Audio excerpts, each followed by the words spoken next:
Hey guys, welcome back. Last week I wrote a blog post about feeling our grief cleanly. And in it I talked about other emotions as well. Fear, terror, rage, shame, insecurity, guilt, all of them, all the emotions, all the colors of the rainbow that we humans get to feel. And I talked about how we can feel them cleanly without suffering. Because grief on its own, cleanly, is not suffering. Even hopelessness or fear or rage or insecurity or confusion, on their own, cleanly, when understood for what they are, they're not suffering and they're not the cause of suffering. So I had a lovely reader email me in response to that blog post with some questions. And I'm going to kind of skim the question because it's a little lengthy, but I thought it would be so nice to read it here and give my answer to you all, because I think it could clear up some confusion, hopefully for some others as well. So this person, this reader, I'm going to call her B, has some chronic health issues that she's had for a long time. And according to her email, she's not functioning and the symptoms are making her miserable. But then she says, but on top of the symptoms and the not functioning in life making her miserable, the stories, the thoughts, those narratives in her head are making her miserable. And this is what I picked out that I thought was really interesting to see that I'd love to clear up today. She says she does understand that circumstances outside of her can't inherently cause her to suffer. So she does sort of see that illness, her chronic health conditions aren't making her suffer. She does see, she says, it's my thinking causing my suffering. And then she asks, so what do I do? How is it that I can feel the sadness, the insecurity, all the things she feels without making herself sicker? Because she's been taught if she sort of leans into those things, the stress of it will make her sicker and keep her in chronic health issues. So she's just kind of vigilant and she feels stuck. And then she ends with this: how to process all this. I don't know what to do. The old therapy way doesn't work. Journaling is not the way. How do I hear wisdom coming through me when the stories in my head are screaming so loudly? So just a couple quick things on this. I think I hope might clear this up. First of all, B, I love how you notice that it is not the things outside of you. It is not the chronic health condition that is causing your suffering. And in a sense, I think you're on the right path when you see that your thinking is the, quote, problem here. The thinking is the suffering. But I want to clear up one, I think, very common misconception, which is the thinking is not causing suffering. It's just simply the fact that you're identified with and attached to the thinking and the narratives and the stories, rather than being the soft, kind, loving space that holds them, that is kind to them, that says, oh, you're back again. You're a familiar story. We don't choose the stories that come through us. We're not choosing our thoughts. We're not picking them from a multiple choice test. I'd like this thought or I don't want this thought. Thoughts arise. All thoughts.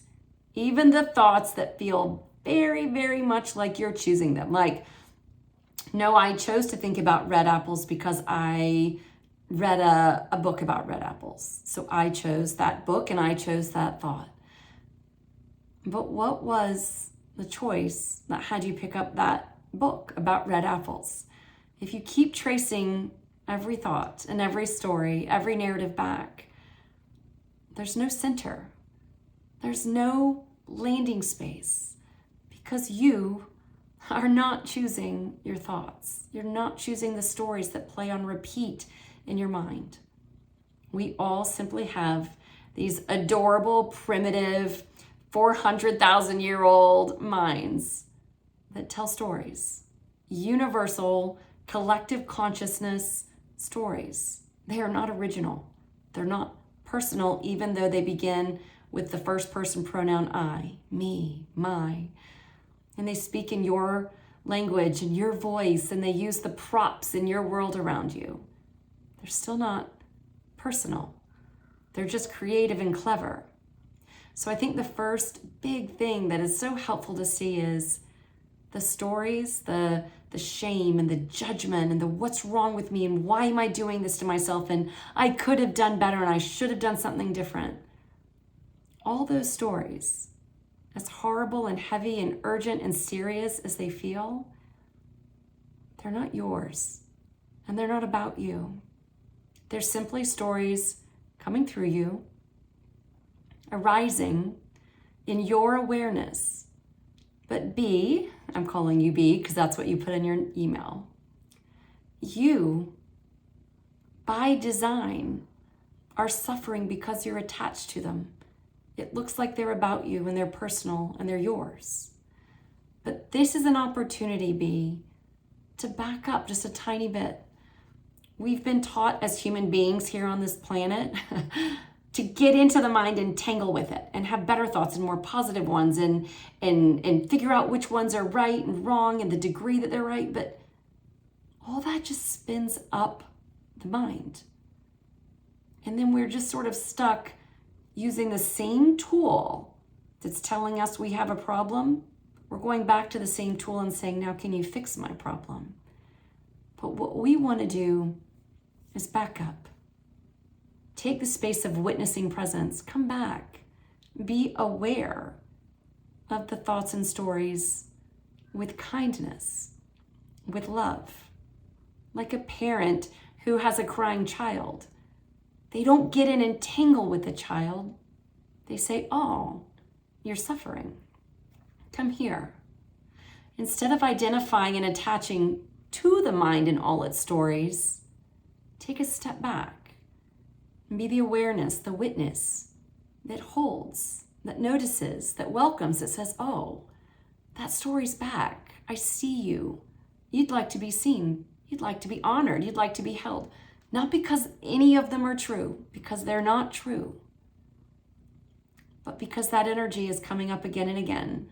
Those repetitive, habitual stories, they want to be held. They don't want to be conceptualized and figured out and managed and controlled and pushed away and pushed down and said, ooh, I don't like that story. What can I do? I know. I'll go, and then you go do whatever you do, which is fine. None of this is a do this and don't do this. It's just a suggestion that the stories themselves are so safe. All of them. Even the scary ones. Even the catastrophic ones, even the judgmental ones that say, I shouldn't have done this, or if I just would have done something differently, I'd have a better outcome. Whatever the stories are, instead of identifying with them and attaching to them, back up. Be the space of witness that holds them, that notices them. I made this sign, actually have it in a sticky note in my own handwriting next to my desk, but I printed it out to see if I could hold it up and it would show. I'm going to read it to you first. It's something I remind myself all the time because, like most people, especially in Western culture, we have been taught to think about our feelings, to think about our circumstances, to think about whatever, instead of just feeling it cleanly. So this is what I wrote. And I actually find myself now instinctively doing this. If my mind gets busy and I'm identifying and attaching and I notice myself getting up there trying to solve, what should I do? How will I know? I literally will take my hands now and put them on my heart.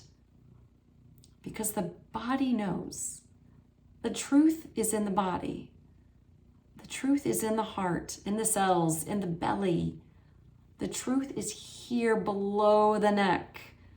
And I will instinctively now put my hands on my chest. Sometimes if my mind is really sucking me in to identify with it, I'll even take a minute and I'll close my eyes. And I'll simply say, I am inhaling.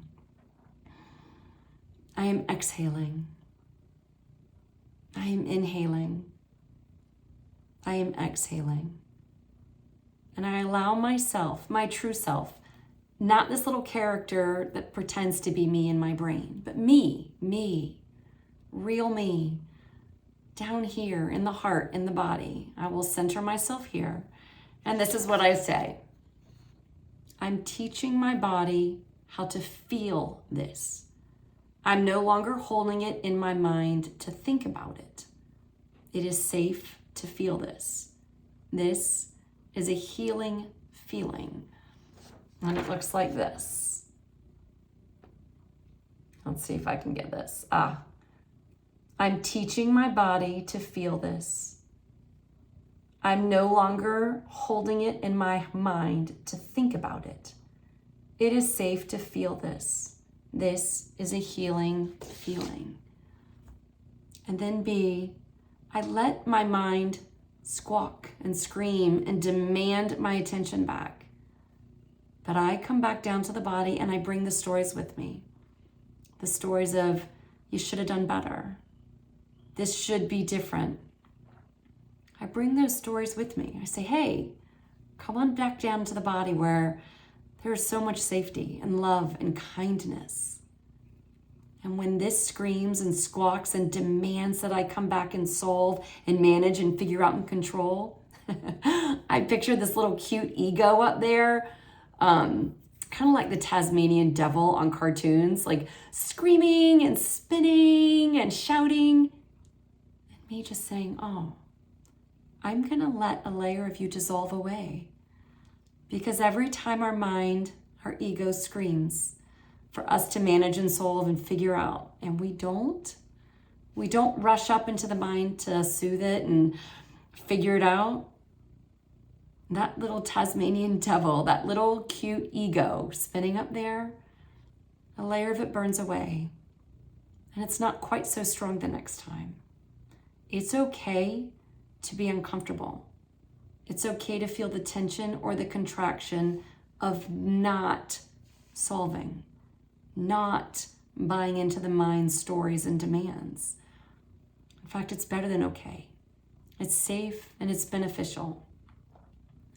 So I guess in summary, what I would suggest is just playing like a little kid with curiosity, with openness to the idea that thoughts and stories and narratives that run through your head repeatedly, habitually, they're not true.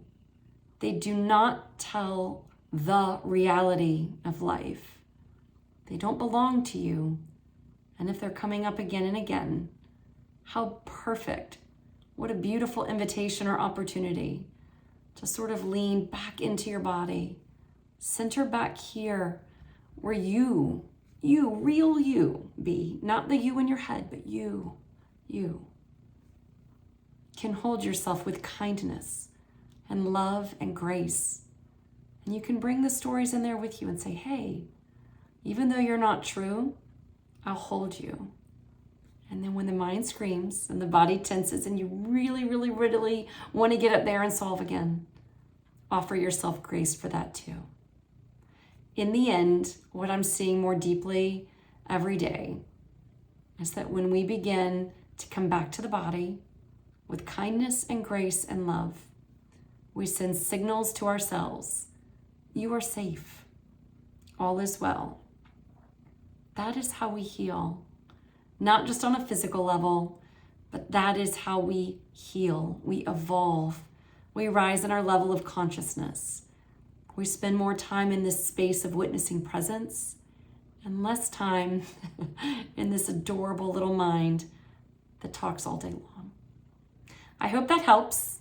I will be eager to hear from you, B, and then anyone else. I would love to hear from you as well. And please send questions anytime. I love to answer your questions. They're fun to answer. I wish you all well, and I look forward to seeing you again. Bye-bye.